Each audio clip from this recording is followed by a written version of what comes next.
Devin Spencer. I'm a current first year at Ohio State Law from Columbus as well. My name is Katie Wall-Robinstein. I work at Meeks & Thomas. It's a criminal defense firm here in Columbus. Ohio State Law School, Miami University for undergrad. I did mock trial at both. Go for it. Oh, I'll introduce myself. My name is Stephen Hervis. I did mock trial at Eastern Michigan for 3 years. I'm a current 2L at the University of Wisconsin School of Law, where I do mock trial and moot court. So I've been doing this for a long time. And yeah, that's what I know.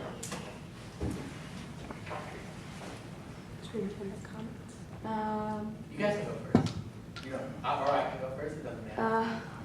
Why don't you go first? Okay. I'm going to start with closes because they're most fresh in my mind, and I have noticed a couple things I definitely want to talk about. First and foremost, and we just talked about this, the confession that she wrote.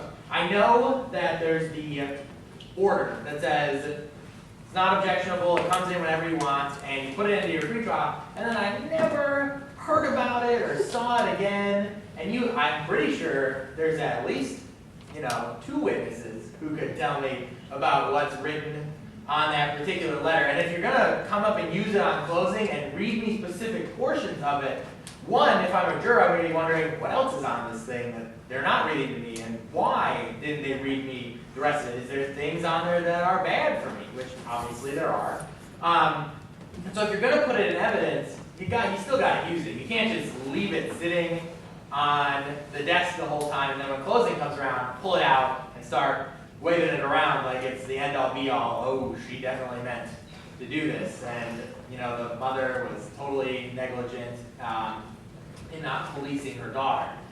And just from a plaintiff closing standpoint, I thought your rebuttal, well, it necessarily had to be short, was the kind of passion that I was looking for the whole time. I know you were kind of rushed at the end, trying to make sure that you didn't run over time, which isn't the end of the world. But that's the kind of emotion I'm looking for throughout the entire closing. Just the whole thing doesn't have to be dramatic. It doesn't have to be this whole big deal. But there is a crying mother who was an excellent witness. She's pulling on my heartstrings when she's on the stand.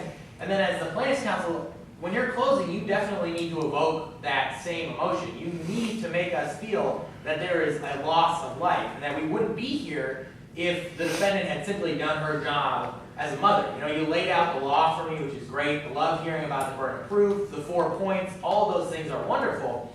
But when you're telling that story, when you're telling me what the witnesses said, I need to be engaged. And the best way to engage us is to use that emotion in your voice. And as the plaintiff's counsel, there is a limit. You can be over dramatic, and then it's disingenuous, and you don't want that. But that's going so far. You have so much more emotion that you can use at your disposal than the defendant, who has to be more reined in because there is a dead child and they can't get up there, be all fire and brimstone. Also, for both closes, I think there were a couple times where you talked about things that I'm not necessarily sure got into evidence, talking about the picture and saying that it was on the fridge and everything. The doctor might have talked about it, but I don't remember hearing that, and that might just be my fault. Yeah, that was That I did Jesse, I believe, spoke on it. talk about that it was on the fridge. Okay. And then for the defense side, I'm trying to remember what it was, but I think he said one thing that I'm not necessarily sure came out. And I know for closes, there's certain aspects of it that are kind of canned, that you assume are going to come out in trial, and so you just, without necessarily thinking, sort of say that stuff. And it's important because you got to make sure that if it didn't come out, or it wasn't said, or because of an objection got thrown out, that it's not in there in your close. It's not a big deal here. I doubt anybody lost points for it or anything like that, especially not for me because I didn't score you.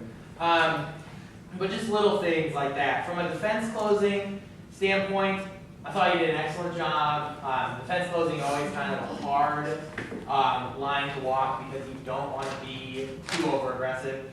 On the affirmative defense stuff, I think you do have to be careful. I love the affirmative defense. I'm glad that you guys used it. I didn't see it earlier this morning, and I definitely thought I should have. But you kind of got a little aggressive with the affirmative defense, and when you have the crying mother right there, and just from a juror's perspective, you don't want to be, too aggressive with her. You don't want to. She's not the worst mother in the whole world. Yes, she might have played a role in what happened, and so your client shouldn't be found liable, but she still lost her child, and that's definitely something to be aware of. I'll just do opens really quick.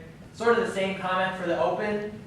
Everything you said, I liked it. Substance-wise, it was great, but I'm looking for that emotion still.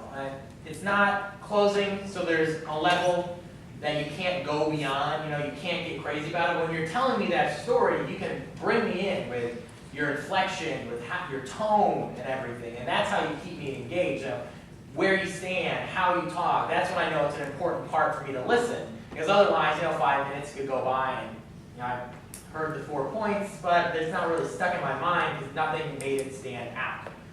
From the defense side, I thought your tone, it was awesome, and moving around and everything like that. The substance, I thought it might have been a little argumentative, not a big deal, and you could have had a little bit more substance to it. It was kind of a little bit, listen to how great my voice sounds, let me tell you all these things, let me raise my inflection, and which is wonderful. But once you get past that, there needs to be a little bit more beneath the surface than just, I sound nice when I talk. Direct for both sides, I thought across the board the witnesses were great. I love every single one of you. Dr. Solo, excellent job, spectacular expert. I feel like I told you that before, I've seen you do it before. So I know that always it's going to be great. I saw the other psychologist earlier this morning. And that, it didn't even compare. The stuff you talk about with the video games and everything, that violent stuff is great. I love that. Also, a babysitter, cracking me up, man. If you could have put him up there for 25 minutes, I would have loved all that. He could have just talked to me about his band or whatever he was doing. The mother, I commend you for crying on command. It's a skill that I certainly don't possess. And I thought you were very believable. I think there's always a fine line you sort of walk with playing the greedy mom, because this is not real.